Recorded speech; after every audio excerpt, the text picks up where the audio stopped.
لە پارێزگای کەرکووک 25 یەکەی نیشتەجێبوون هەن کە ژمارەیەکیان تەواو بوون و خێزان و ماڵ و منداڵی تێدا دەژەن، بەڵام نەبوونی سیاسی و پشتێنەی پرۆژەکان هاندەرە بۆ چوونە ناوەی سەگی بێلانە.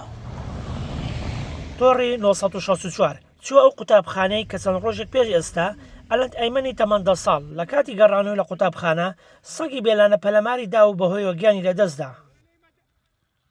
هل في غلط؟ ليش غلط من أول يوم أنا؟ بەهۆی نەبوونی سیاج ئۆتۆمبیلەکان لە دەرگای پشتەوە دێنە ناو گۆڕۆپانی قوتابخانەکەمان بۆ ئەوەی منداڵەکان سەربخەن و بیان بنەوە بۆ ماڵەوە.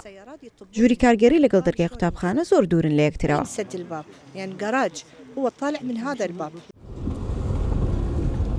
پاش چەندین ساڵ هێشتا بەشێک لە پرۆژەکان وەک پێویست خزمەتگوزاریەکانی بە کۆتا نەگەێنراوە.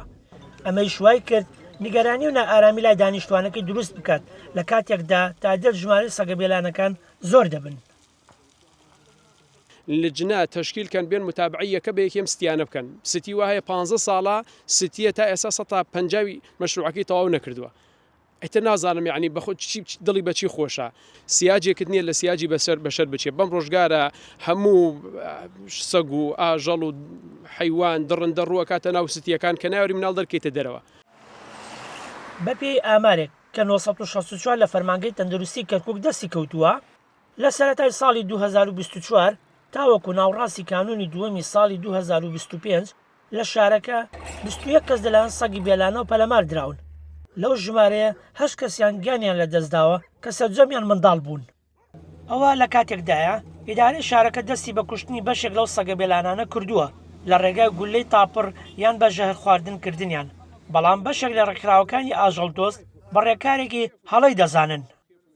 طبعا عدم وجود باب رئيسي أو نەبوونی دەرگای سەرەکی و نەبوونی پەرژین ڕێگە خۆشکەرە بۆ هاتنە ژوورەوەی سەگی بێلانە.